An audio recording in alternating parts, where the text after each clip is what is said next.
Hey, it's the elephant. I'm back. This is my Kurath F-tuba valve section. My first concern today was this crook. This was 18 millimeter and I bumped it to 18.7 or something like that to use this mirrorphone tubing, which is very nice. Also, I wanted third to be slightly larger than first and second, which are 18, because the fourth valve is 19 and I'm moving it to 19.54 for the mirrorphone. That's the 769 mirrorphone 186 tubing. I'm trying to do that to smooth all this out. This stuff in here, there's really uneven steps in the increase in the size of the bore. So yes, Ginger, you're very cute. Everyone on the internet thinks you're very cute. Okay, it increased in bore really unevenly, so I'm trying to even that out by keeping the smallest stuff where it was and increasing the bigger stuff in the middle and keeping the largest stuff where it was. So I'm trying to,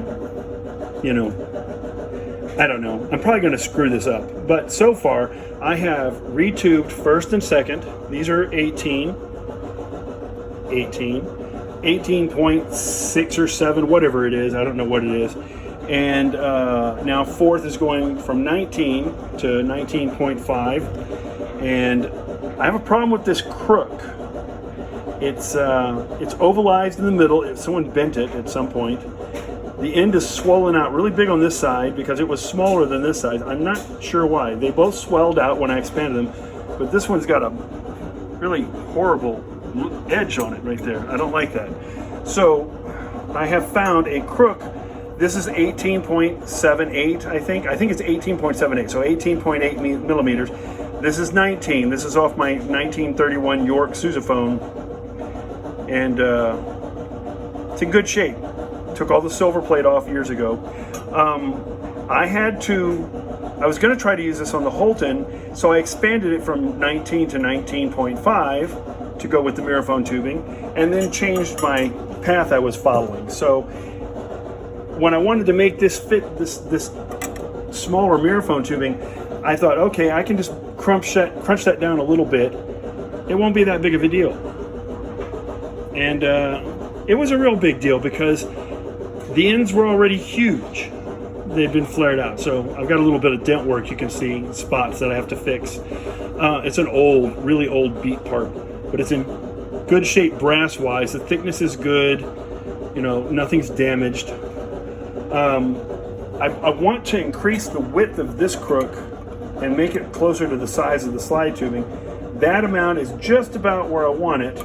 I need this tube to get off of the second valve slide. You can't take the slide out unless you take out the third slide. It's kind of like captured in there, which kind of pisses me off. So what I want to do is remove this tube, build the slide, these inner tubes with this crook, and then lay all this stuff down together and jiggle back and forth until this crook and this crook can line up perfectly straight. So that will pull this out. I'm hoping not too much. I'm hoping it's going to pull it out just where I need it to be. The problem is it doesn't just go out that far. This has to rotate, which means as it goes out that far, it gets lower, which forces this to go lower with it, which brings it in. There is a happy medium between this angle and this slide's angle like this, and I have to find that, and hopefully it will leave the second slide clear, get this off of the valves, shorten these these braces probably by an inch, I'm hoping, because they're kind of weak at that length, and not at the same time come down so far that it interferes with this gap here that has to be maintained. So I spent all afternoon necking this down. I don't have tools for that. I can expand stuff easily, but I don't have anything to neck it down. I don't have a draw plate, which I really badly need, obviously. So I used my wicked skills to bash the ends of that thing up pretty badly and smush it down where I needed it, and then open it back up and use my flute head joint expander to round it out so that it fit the right size tubing. Now the fourth slide, I don't know what I'm going to do about this. I'm probably going to have to retain this, even though it's 1/2 millimeter too small. I could try to ball it out if I anneal it, but that's a lot of work.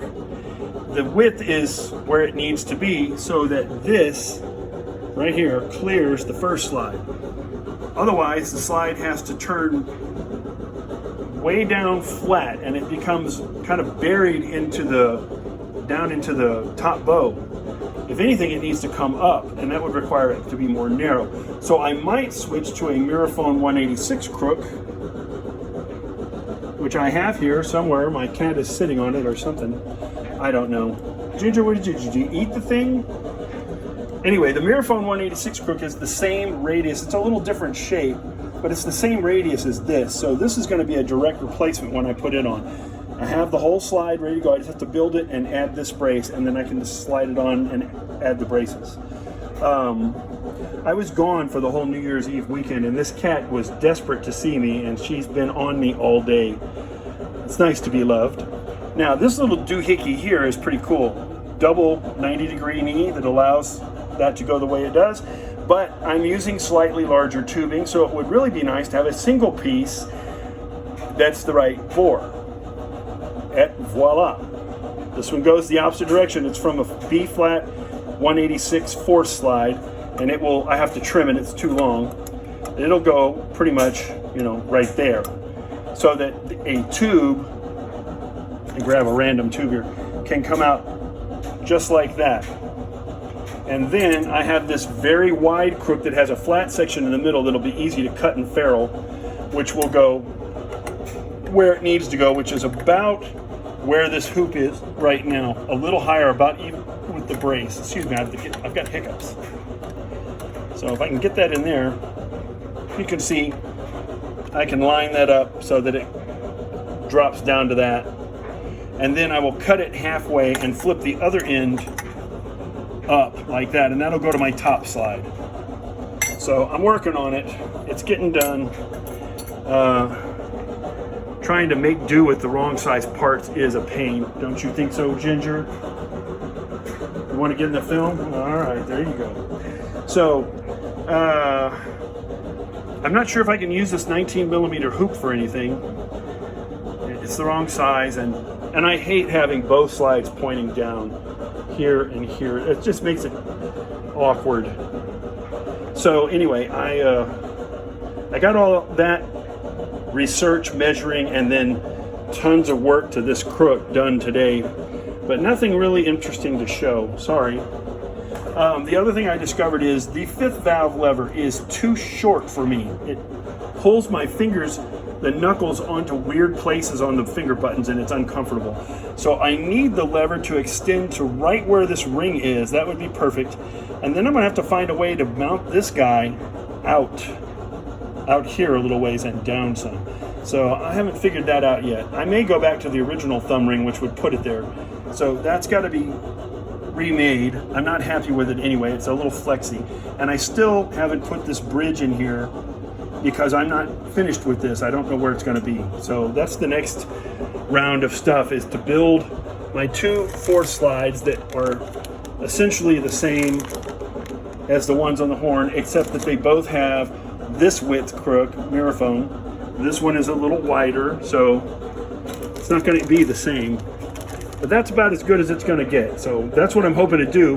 Problem is, we're going to have hard freezes over a few times over the next week, and outside the high temps are going to be in the 30s or 40s, and I do all my soldering outside. So I was hoping to get a bunch of stuff disassembled today and cleaned up so I could work with it, and that didn't work because that stupid crook took my whole day.